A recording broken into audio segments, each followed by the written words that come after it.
지난 시간에 이어서 물두멍에 대해서 계속해서 그 의미를 살펴보도록 하겠습니다. 혹시나 우연히 이 영상을 보시는 분들은 관심 있으시면 앞에 영상들을 보시고 이 영상을 보면 좀 더 이해가 정확하게 될 것입니다. 우리 지난 시간에 이 물두멍은 물을 담아 놓는 그런 그릇이라고 제가 말씀드렸습니다. 제사장들이 성소로 들어가기 전에 여기서 손을 씻고 들어갑니다. 여기 보시면 성막인데요. 여기 제사장이 있고요. 여기 보면은 성막 문이 있고 여기 번제단이 있습니다. 그리고 이제 여기 물두멍이 있죠. 그래서 여기서 손을 씻고 여기 성소로 들어갑니다. 그래서 여기 이 성소가 너무너무 아름답습니다. 왜냐하면 이 성소 안에 있는 모든 기구들은 정금으로 되어 있습니다. 그래서 완전 100% 순금으로 되어 있기 때문에 너무너무 화려하고요. 그 다음에 이 벽으로 덮여져 있는 이 성소의 천들은 여러 가지 색깔의 실을 가지고 수를 놓아 가지고 만든 천을 덮어 놓은 것이기 때문에 그 수를 놓은 이 벽이 너무나도 아름답습니다.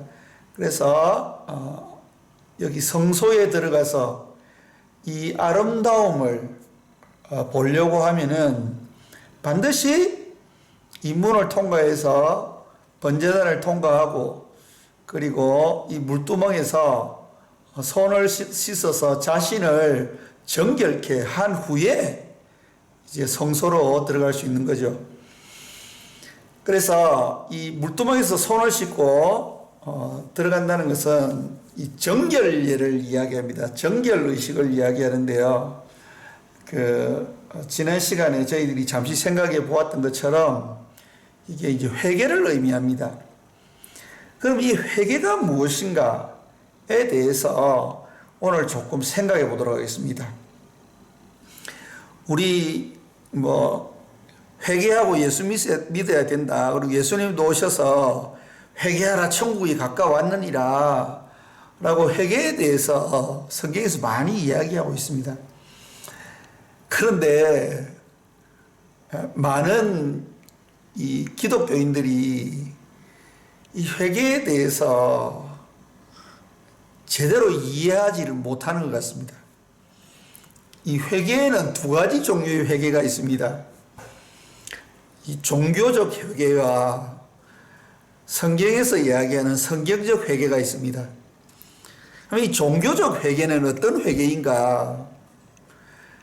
종교적이라고 하니 다른 이 종교들하고도 똑같습니다. 이제 어떻게 회개합니까? 제가 캄보디아 선교사로 지금 헌신하고 있으니까 캄보디아 경우를 한번 예를 들어 드리겠습니다. 캄보디아는 국교가 불교입니다. 그렇기 때문에 이 절이 많습니다.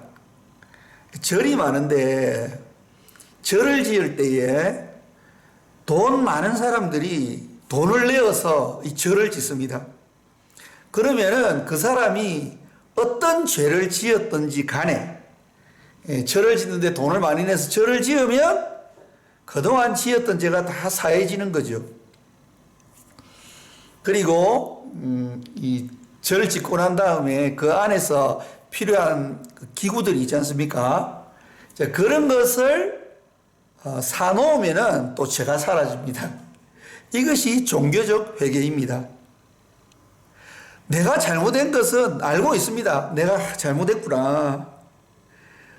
내가 거짓말하고 사기치고 백성들을 속이고 억압해가지고 내가 착복을 했지만은 그러나 내가 절을 지으면 돼. 절을 지으면 나의 지었던 죄가 다 사라져. 그렇게 하고 이제 절을 짓죠. 그리고 또 여러분 방생이라는 거 아실 겁니다. 방생이 뭐냐고 하면은 이제 물고기들을 이 강에 다시 풀어주거나 바다에 풀어서 살려주는 겁니다. 그러면은 죄가 사라집니다. 그러니까 어떠한 종교적인 의식을 통해서, 그리고 내가 어떤 종교적인 행사나 또 건물에 일부 기부를 하거나 헌신을 함으로써 어떤 종교적인 제의를 따름으로써 나의 죄가 사라지는 것입니다. 그런데 성경적 회개는 완전히 종교적 회개랑은 완전히 다른 것입니다.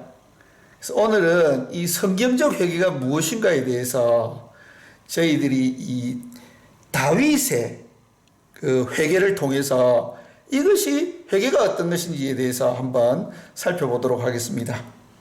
그래서 이 성막 그림이 있고요. 시편 51편 16절에서 17절 말씀입니다. 주는 제사를 즐겨 아니하시나니 그렇지 않으면 내가 드렸을 것이라. 주는 번제를 기뻐 아니하시나이다. 하나님의 구하는 제사는 상한 심령이라. 하나님이여 상하고 통회하는 마음을 주께서 멸시치 아니하시리이다. 다윗은 정말 하나님이 누구인지를 알았던 사람인 것 같습니다. 하나님을 알지 못하던 이스라엘 백성들은 어떻게 했습니까? 어떻게 회개했습니까? 종교적 회개를 했죠. 그래서 마음대로 죄 짓다가 양이나 비둘기 가지고 와가지고 번제단에서 하나님 앞에 동물을 죽여서 그냥 드리고 나면 죄가 사라지는 것으로 그렇게 이해를 했습니다. 그러니까 항상 찝찝하죠. 그럼 동물을 죽인다고 죄가 사해질 수 있습니까? 히브리서를 읽어보면은 그게 안 된다고 되어 있습니다, 여러분. 그러니까 어떻습니까? 번제단에서 제사 드리고 또 이제 집에 돌아가고, 죄 짓고 또 동물 데리고 와서 번제단에서 제사 드리고 돌아가고. 그러니까 이 성소에 들어갈 수가 없는 것입니다. 그런 식으로 하니까 물두멍에서 이 정결례를 가지고 성소에 들어가야 되죠. 그런데 맨날 번제단에서 제사만 드리고 가니까 이게 제사를 드리고 와도 찝찝한 것입니다, 여러분. 이렇게 얘기하는 사람들이 얼마나 많습니까, 여러분? 일주일 동안 어떻게 살았든지 간에 내가 예배 한번 참석하면은 그냥 그것으로 나의 일주일 동안 지었던 죄가 없어지는 것으로, 그리고 내가 헌금을 드림으로써 내가 지은 죄가 없어지는 것으로 그렇게 이해하는 분들이 참 많은 것 같습니다. 그래서 하나님께서 이사야서 1장 1절에서 10절까지 이사야를 통해서 무슨 이야기를 했습니까?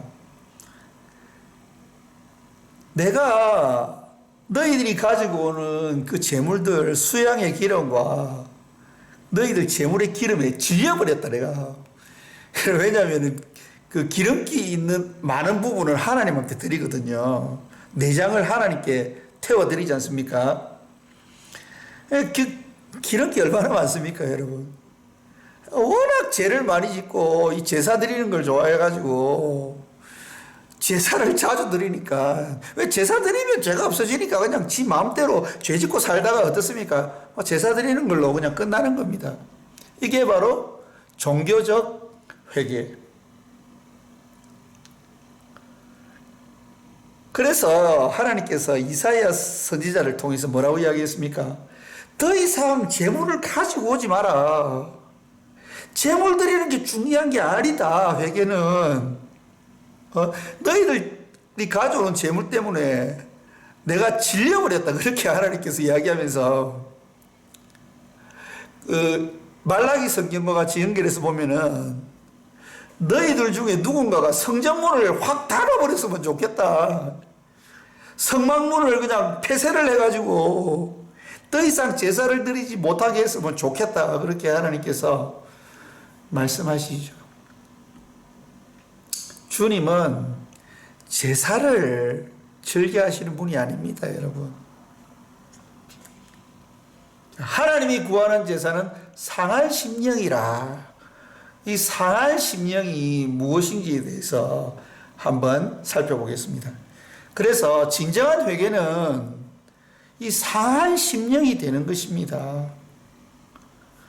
그 상한 심령이 무엇인지를 우리 히브리어로 조금 살펴보도록 하겠습니다. 예. 하나님의 제사는 뉴시바라 이 말이 무슨 뜻이냐면요. 이 샤바라라는 이 뜻이 박살내다라는 뜻입니다. 앞에 이렇게 눈이 붙어 있으면 이게 이제 수동태가 되거든요. 그거는 박살나다는 뜻입니다. 박살난 루아흐는 여러분 다 잘 아실 겁니다. 이 영이라는 뜻입니다. 박살난 영과 그리고 이 레브가 마음이라는 뜻이거든요. 뉴시바르 똑같습니다.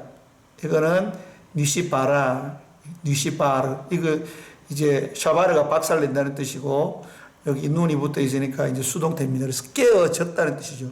박살났다는 뜻입니다.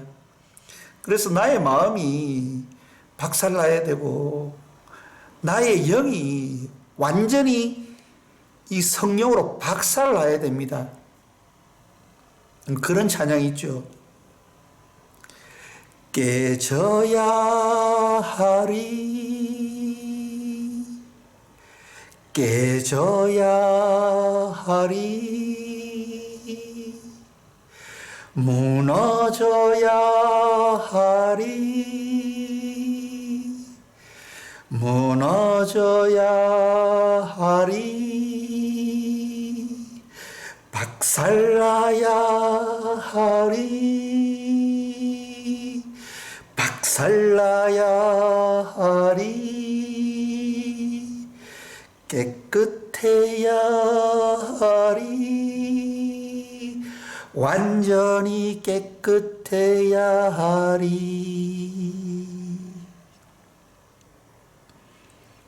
완전히 박살이 나야 됩니다, 여러분. 여기 이 샤바라라는 이 단어는 박살난다는 뜻입니다. 박살내다라는 뜻입니다. 그래서 수동태가 돼서 박살나다. 뭐가요? 마음과 영이 완전히 박살나야 됩니다. 깨어져야 됩니다. 깨어져야 된다는 이 이야기가 무엇입니까?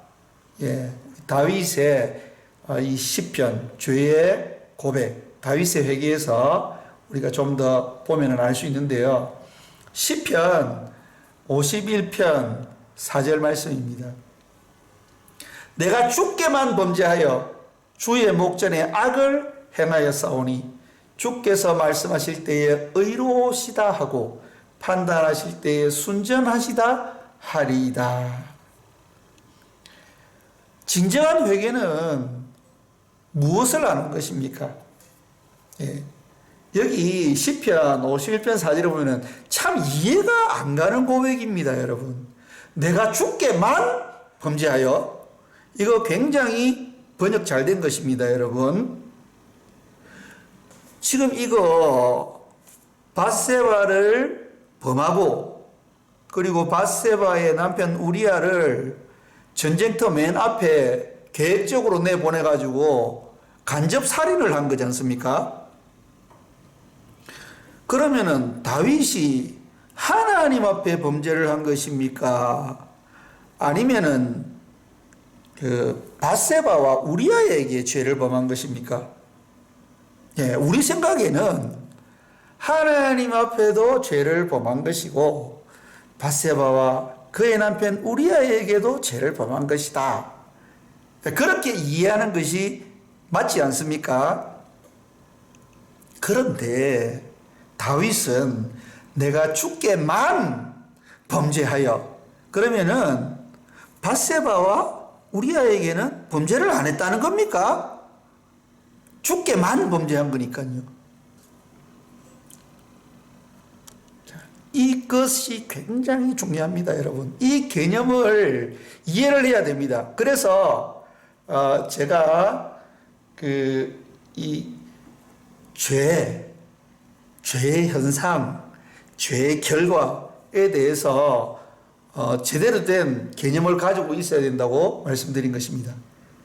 시편 51편 4절 말씀을 히브리어로 조금 보도록 하겠습니다.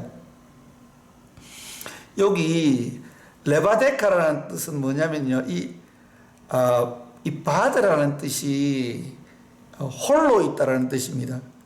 근데 여기 앞에 전치사 레가 붙으면 레바드 이래가지고 무엇과 떨어져서 혼자 있다는 뜻입니다. 그래서 여긴 당신을 향하여라는 뜻이거든요. 당신을 향하여 내가 떨어져서 혼자 있게 되었습니다. 내가 당신으로부터 멀리 있게 되었습니다. 그래서 하타티, T가 나라는 1인칭을 나타내는 단어입니다. 지난 시간에 저희들이 하타라는 단어를 공부했죠. 정도에서 벗어난 것입니다. 의로운 길에서 벗어난 것입니다. 가야 할 길에서 벗어난 것입니다. 옳은 길에서 벗어난 거죠. 이게 하타란 죄라는 뜻이거든요. 내가 죄를 지었습니다. 왜 밧세바를 범하고 그 남편 우리아를 죽이는 그런 큰 사고를 치게 되었습니까? 바로 여기서부터 시작된다는 거죠. 하나님으로부터 내가 떨어져 있었기 때문입니다. 내가 하나님과 함께 있었으면, 하나님이 나와 함께 있었으면 똑같은 의미죠. 내가 죄를 짓지 않았을 것인데 내가 하나님으로부터 멀리 떨어져 있었기 때문에 밧세바도 범하고 우리아도 죽이게 되었습니다.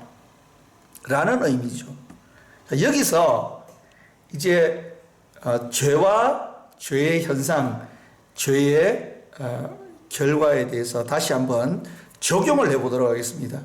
다윗의 이제 그 범죄를 통해서 이 부분을 다시 한번 더 이해를 해보도록 하겠습니다. 여러분, 이 죄라는 것은 하나님으로부터 분리된 상태입니다. 이게 이제 교리적으로 이야기할 때 그렇게 되는 거죠. 그러니까 내가 하나님으로부터 멀리 있는 상태,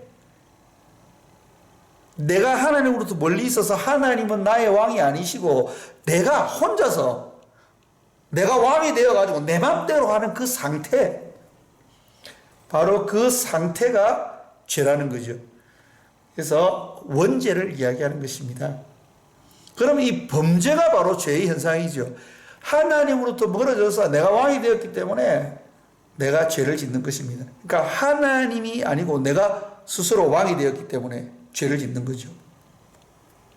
그래서 다윗이 이렇게 이야기한 것입니다. 내가 하나님으로부터 멀리 떨어져서 홀로 있게 됨으로써 내가 죄를 지었습니다.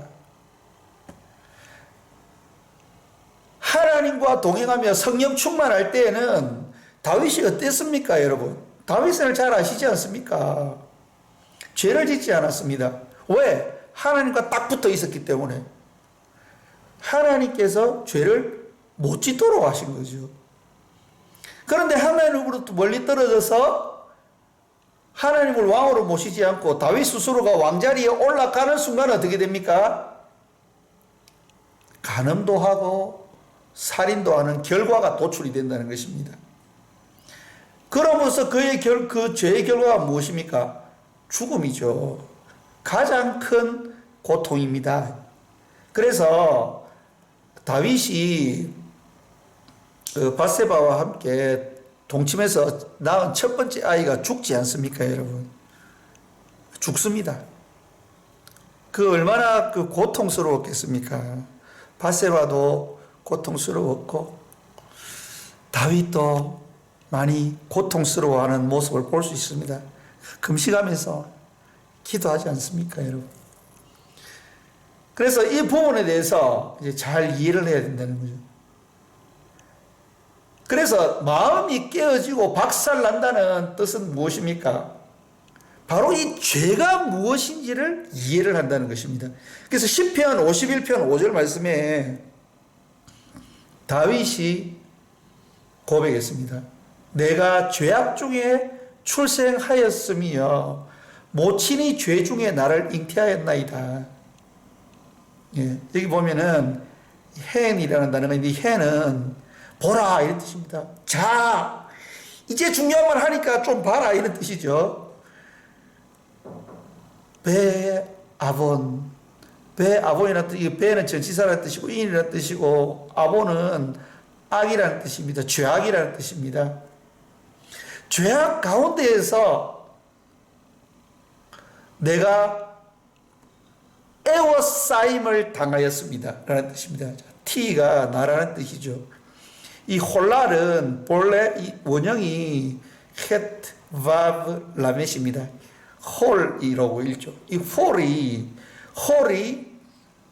원형인데요. 이게 빙글빙글 돈다는 뜻인데 이게 헛발형이래 가지고 이게 수동 강조형입니다. 그래 가지고 이게 내가 완전히 에워싸였다는 겁니다. 죄악 가운데서 완전히 에워싸여 가지고 내가 이것을 어떻게 할 수 없는 지경이라는 것을 다윗이 고백합니다. 여러분 이게 인생의 모습입니다. 바울이 로마서 7장에서 어떻게 이야기했습니까? 나는 선하게 살고 싶고 나는 하나님을 위해서 헌신하고 싶고 나는 천사가 되고 싶고 세상 모든 사람을 다 도와주고 싶은데 안 되잖아요, 여러분. 여러분 그 예레미야 선지자가 뭐라고 그랬습니까? 인간의 의는 걸레 같은 옷과 같다 그렇게 이야기했습니다. 더러운 옷과 같다 이야기했습니다. 여러분 인간이 막 착하게 하잖아요. 착하게 하는 그 의도가 무엇입니까, 여러분? 여러분들이 결론 내리시기 바랍니다. 그러니까 너무나도 이 인간은 이기적일 수밖에 없다는 거예요. 하나님을 떠나 있는 인간은 완전히 이기적인 것으로 똘똘 뭉쳐있고, 나 자신, 내가 왕이기 때문에 내가 최고여야 되고, 옆집 사람이 나보다 더 잘 나가면 배가 아프고, 내가 왕이기 때문에 나만 사랑받아야 되니까 다른 사람이 나를 안 사랑해주고, 다른 사람을 사랑하면은 막 질투심이 나고, 이게 인생의 본 모습이라는 거예요. 그래서 이게 해결이 안 된다는 겁니다, 여러분. 이마에다 착하게 살자 이렇게 써놓는다고 착해질 수가 없는 거예요. 이게 근본적인 문제입니다, 이것이. 베헤테, 죄 가운데서, 죄 가운데서 그녀가 나를 잉태했습니다. 그녀가 누굽니까? 나의 어머니. 나의 어머니가 나를 잉태했을 때 내가 그 죄 안에 푹 절어 있었습니다. 그런 뜻입니다. 이 배가 인이라는 전치사거든요.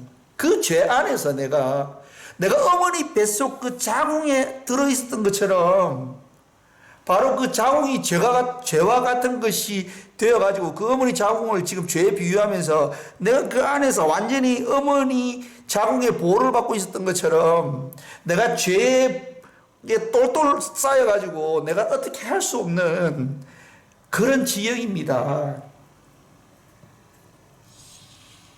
그래서 내가 천사가 되고 싶은데, 착하게 살고 싶은데 안 된다는 것입니다.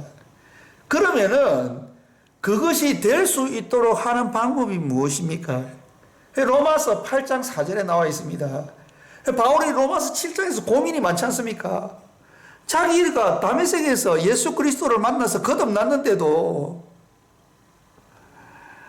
이게 지금 어떤 상황이 닥치면은 자기 혈기가 막 나오는 거예요, 바울이.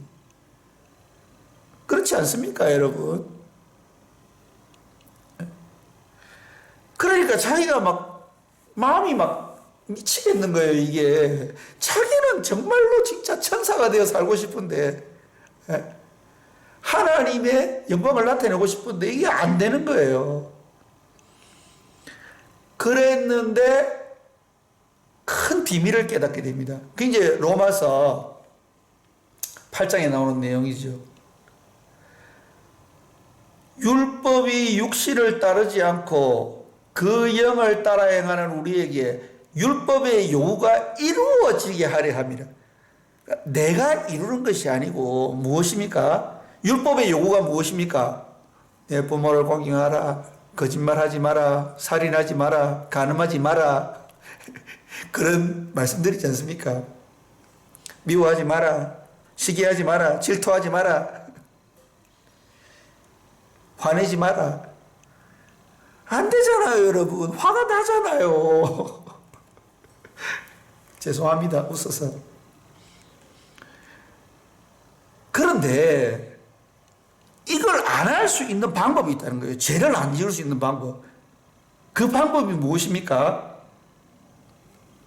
여기 있지 않습니까? 그 영을 따라 행하는 우리.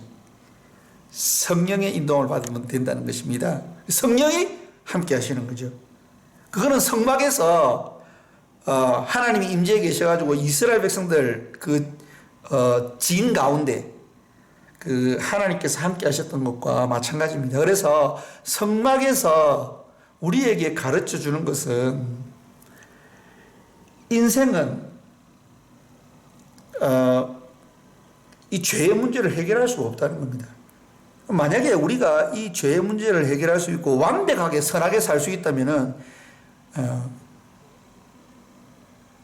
되는데 이게 안 되잖아요, 여러분. 이거를 할 수 있는 분은 하나님밖에 없으신 거죠. 그렇기 때문에 예수님께서 이 땅에 오셔서 십자가에 못 박히심으로 율법의 요구가 이루어지게 수동태입니다, 여러분. 내가 율법의 요구를 이루는 것이 아닙니다. 왜 실패하느냐? 내가 율법의 요구를 이루려고 하기 때문에. 그래서 이마에다 착하게 살자 이렇게 딱 쓰고 난 착하게 할 거야. 이제 예수 믿었으니까 나는 이제 선한 삶을 살아야지. 이렇게 노력하니까 안 되는 겁니다. 노력한다고 되는 게 아니잖아요. 안 되잖아요, 여러분. 그러면 이제 어떻게 해야 됩니까? 바로 내가 안 된다는 것을 인정하고 하나님께로 돌아가야 됩니다. 구약에 회개라는 단어는 슈브라는 단어입니다. 이 슈브가 돌아간다는 뜻이거든요. 하나님께로 다시 돌아간다라는 뜻입니다. 그래서 회개하라 천국이 가까웠느니라 예수님께서 그렇게 이야기했을 때 그 회개하라는 말은 내가 거짓말을 많이 하는데 어떻겠지? 내가 시기하면 안 되는데 질투하면 안 되는데 막 질투가 생겨나네. 이런 개념이 아닙니다, 여러분. 하나님께로 돌아가야 됩니다. 하나님을 만나고 그 하나님의 능력으로 살아갈 때에 사랑이 생겨나요. 사랑하게 되어져요. 질투심이 사라져요. 옆집에 사람이 더 잘 되면 축복해 줄 수 있는 마음이 생겨나요, 이게. 그렇기 때문에 이 회개가 중요한 거죠. 이게 바로 성경에서 이야기하는 회개입니다. 다시 하나님께로 돌아가서 하나님께로부터 멀리 떨어져 가지고 왕노릇하던 왕노릇하던 나의 자아가 박살나고 깨어지고 물두멍에서 완전히 씻어져서 정결케 됨으로 말미암아 하나님께서 내 삶의 왕이 되셔가지고 하나님께서 내 삶에 역사하실 때에 율법의 요구가 이루어진다는 것입니다. 그 다음에 제사가 필요한 거죠. 이때 제사가 필요한 것입니다.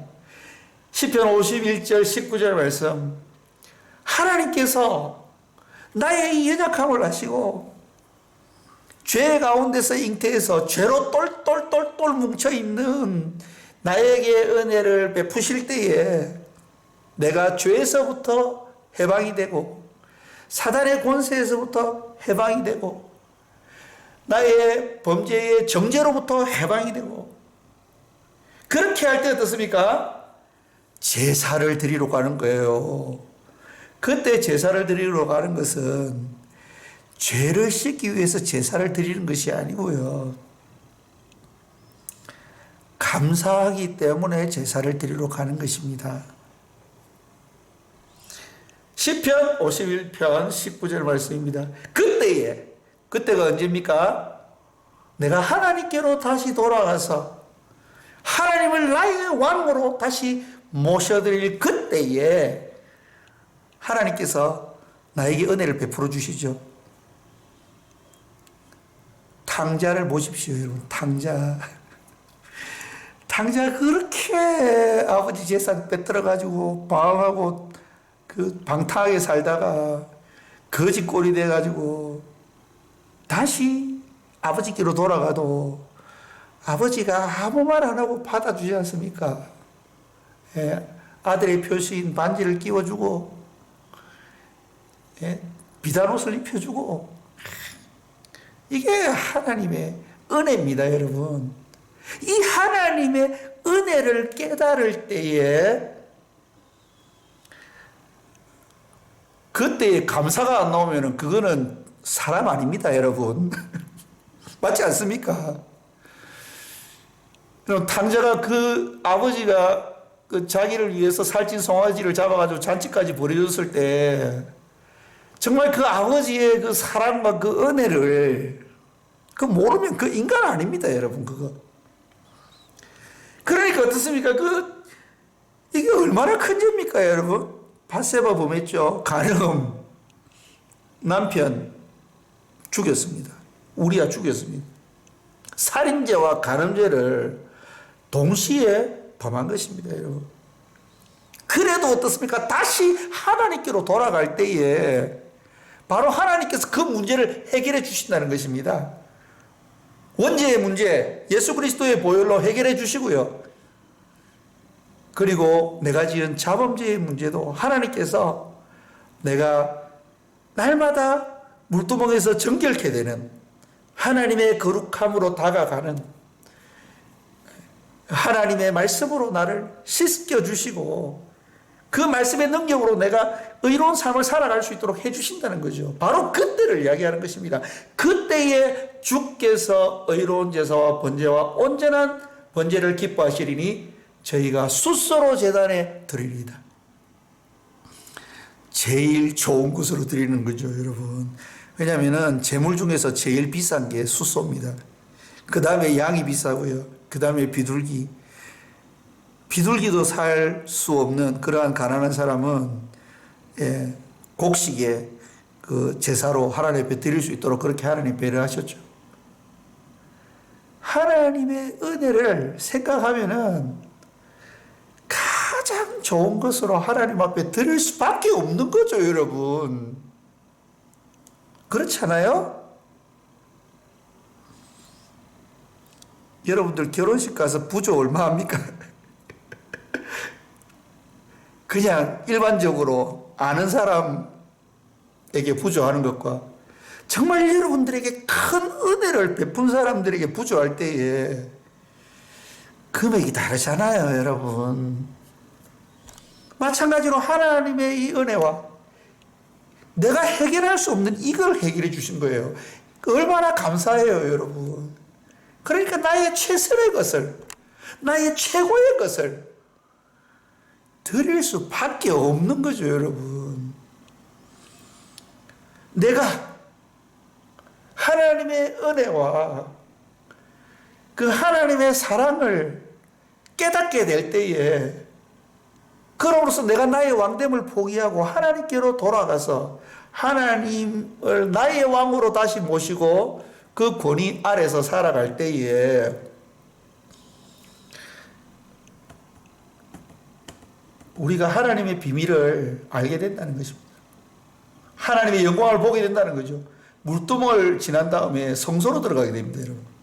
아주 화려합니다. 찬란합니다, 여러분. 누가 하나님의 영광을 볼 수 있습니까? 바로 복음을 깨닫는 자. 번제단과 물두멍을 통해서 복음이 무엇인지를 깨닫는 자, 하나님의 은혜와 그 사랑을 깨닫는 자, 하나님의 영광을 보게 되는 것입니다. 그렇기 때문에 이 믿음의 선순환, 축복의 선순환, 승리의 선순환이 인생에서 이루어지게 되는 것입니다. 이러한 회개의 역사가 여러분들의 삶 가운데 있기를 간절히 소원합니다.